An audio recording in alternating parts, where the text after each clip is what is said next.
Senator Risch. Thank you, Mr. Chairman. I want to pick up on a point that the chairman raised, and that is we're all aware, you two and the department is, of the intrusion of China all over the globe, different countries, different entities. The chairman mentioned the UN. They've got a particular target for the UN to get involved there in every nook and cranny that they can. One that concerns me is they're doing a similar thing here in the United States at the colleges and universities, and that went on for years, pretty much under the radar, with most people not knowing what was going on, in the form of what they called the Confucius Institutes on these campuses. And now, first thing that happened is it stopped. Universities quit adding them, and now they're actually dismantling them, and there's getting to be less and less. Having said that, the Chinese now, instead of going through the Confucius Institute, are buying chairs in the various departments, or they're funding research in places like that. And again, this goes widely unreported, and occasionally it rears its head, as we saw when we had a confirmation from person from the University of Pennsylvania, and I was staggered by the amount of money that China is putting into these universities. They're not doing it out of the goodness of their heart or to see that our universities are doing a good job. What kind of program, what kind of effort do you have in that regard to monitor that and do what's necessary to unwind that? Because it's when this happens, there is no doubt that those colleges and universities are going to get soft on China. They just are.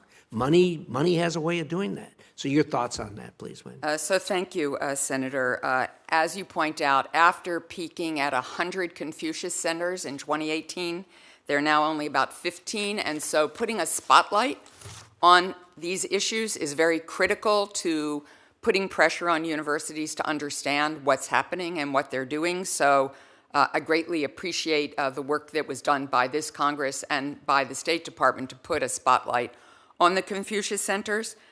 In addition, we are, in fact, doing the same thing, putting a spotlight where, in fact, there are other things you mentioned in your opening statement, police stations that are being created.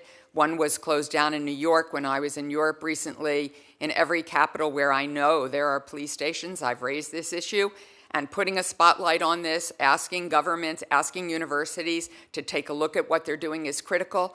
I do want to make one point, though, which I think we all have to be very careful of. We think that people-to-people exchanges are important. This Congress, on a bipartisan basis, has supported over the years people-to-people exchanges. We have, I think, over 290,000 Chinese students who come to American universities. We are very careful about looking at visas and making sure that in strategic departments where it might influence or create a problem for our national security, we do not have those students come, but it is very important that we not close down these people-to-people exchanges. On the other hand, we only have about, I think, 385 Americans who are studying in China, and we probably need to do something to increase the number of Americans who are willing to study in China.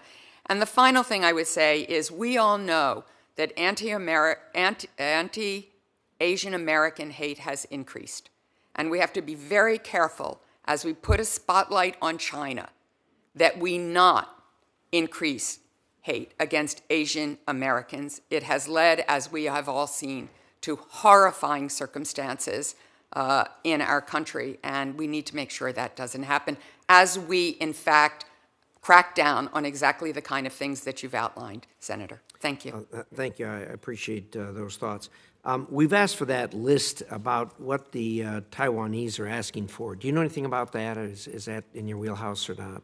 What the Taiwanese are asking for in what sense? In materials, military materials. Oh, sure. So Jessica Lewis, who... you know Jessica. I know you know Jessica well, is the Assistant Secretary for Political Military Affairs. And last year we notified 13 different sales to Taiwan, including 10 new sales, 3 amendments to previously notified sales. It represents the largest single number of notifications for Taiwan in the last 20 years. These included F-16 munitions, spare parts for the Taiwan Air Force, Army and Navy's existing capabilities and continued support for Taiwan's radar program. Since 2010, we have notified Congress of over $37 billion in arms sales to Taiwan, including more than $21 billion since 2019. We think this is quite critical. We believe we need to help them in asymmetric weapons capabilities, help them train and integrate their reserves, make sure that they have mobile and agile systems. And this is what Jessica is very focused on to make sure that Taiwan has what it needs. I don't know whether Dr. Ratner would like to add something from the defense point of view on this. Briefly, because my time's up. Senator, I'll just echo what Secretary Sherman said. We are extremely focused on understanding and communicating with the Taiwans about what specific defensive articles they need for their defense and for deterrence, and we're laser focused on that with all of the attention and urgency it deserves. Thanks to both of you. I do want to underline that in September of last year, we wrote a letter asking some specific questions about what the Taiwanese were asking for and what it given. If you dig that out and see if we could get an answer to that, it would be very helpful. Thank you very much. Thank you, Mr. Chairman. Thank